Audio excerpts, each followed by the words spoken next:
كرتون النهارده بيتكلم عن أسرة غلبانة جدا، بس الراجل سكير وبيشرب كتير قوي. طول النهار قاعد يشرب قدام التلفزيون ويزعق فيهم، يقول لهم ها هاتوا لي الأكل هاتوا لي الشرب، والأم والابن مش عارفين يعملوا إيه. كل شوية يضرب فيهم عشان ما لقولوش حاجة.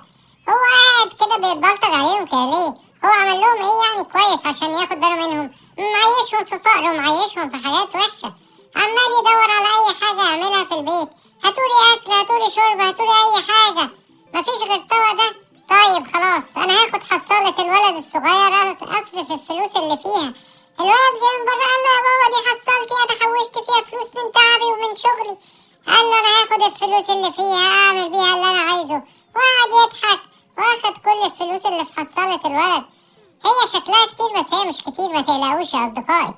وراح واخد الفلوس وقعد بيها بره طول النهار. الأم بتقول لابنها معلش دول شوية الأكل اللي عندنا، اقعد كل على بال ما أدور على باباك.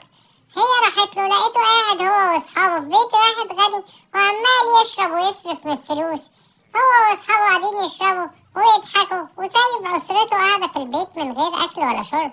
راحت له قالت له حرام عليك اللي بتعمله معانا ده، ما ينفعش تبقى قاعد بتشرب واحنا قاعدين في البيت مش لاقيين ناكل.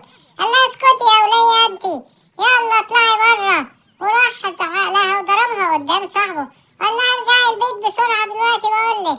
راحت هي راجعة البيت وصاحبه قاعد فرحان ولا بيعمل أي حاجة. هي لما رجعت البيت لقيت ابنها نايم ومأكلش حاجة من الأكل. زعلت جدا إن هو مأكلش. قال لها يا ماما أنا مستنيكي ناكل سوا، أنا مش هاكل من غيرك. بص لقاها مضروبة وموجوعة. والأب دخل البيت سكران، قعد يقول لهم فين الأكل بتاعي. راح قعد ياكل الأكل كله فرحان وما سابش حاجة لأسرته. يعني هما كانوا مستنيين ياكلوا مع بعض، بس هو أخد الأكل كله لوحده. عمال ياكل والولد يقول له ده الأكل ده بتاعي أنا ومامتي. راح وقع على الأرض ونام، ولا فارق معاه أسرته يحصل لها إيه. المهم هو عمال يتهز من هنا. والأم قالت لابنها تعالى يا ابني يلا يلا نحطه في السرير أو على الكنبة وإحنا هناخد بالنا منه. الولد كان جعان جدا. قال لمامته إحنا ناكل إيه دلوقتي؟ قالت له ما تزعلش إحنا هننام ومن بكرة الصبح هنلاقي شغل جديد. الأم قاعدة تلم التفاح من على الشجر، وده طبعا الشجر ده مش بتاعها، الشجر ده في الشارع. هي لمت الشجر، لمت التفاح من على الشجر وحطيته في العربية وقالت أنا هاخد التفاح ده أبيعه ونجيب بيه أكل. أنت عايز تاكل من التفاح ده؟ قال لها ممكن آخد تفاحة. أكلوا تفاحة وراحوا يبيعوا بقية التفاح على الشارع. كل واحد يقف ياخد منهم تفاحة ويمشي. هو قعدوا يدللوا على التفاح اللي معاهم لغاية أما جت البنوتة الجميلة دي كانت بتشتري طلباتها، وقالت له ممكن آخد تفاحة منك مفيش مشكلة.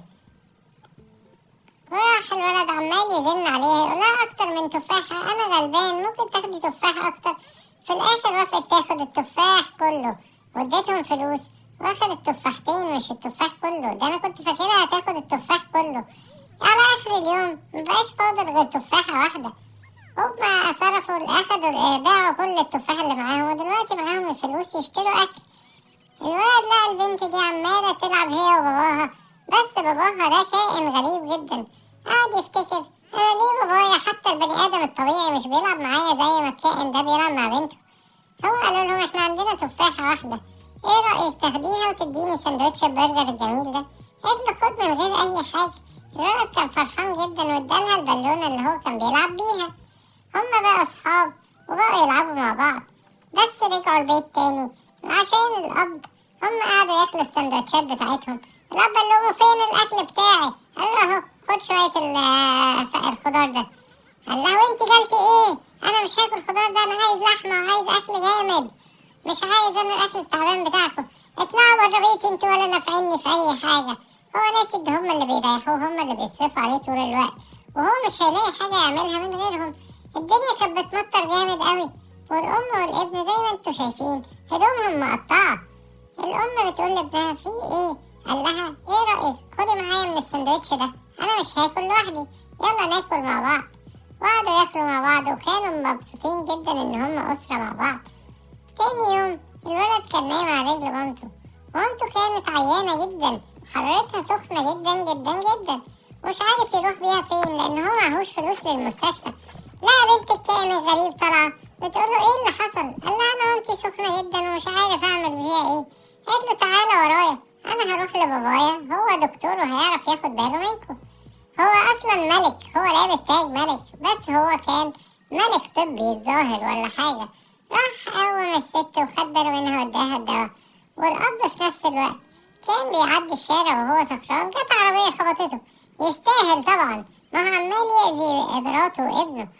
الأم والابن جم شافوا الأب، جريوا عليه وقالوا احنا لازم ناخد بالنا منه. هو لقاهم خدوا بالهم منه وحطوه في السرير وعالجوه. افتكر كل المواقف الوحشة اللي عملها معاهم، وكان بيضربهم وكان بيأذيهم. وده حاجات مواقف ما ينفعش أب يعملها في ابنه ومراته. راح رمى ازازة الخمرة وقال انا مش هشرب تاني، انا هعيش حياة سعيدة مع مراتي وابني. وادي ازازة عصير اهي، يلا بينا نعيش اسرة سعيدة عشان تكون نهاية سعيدة.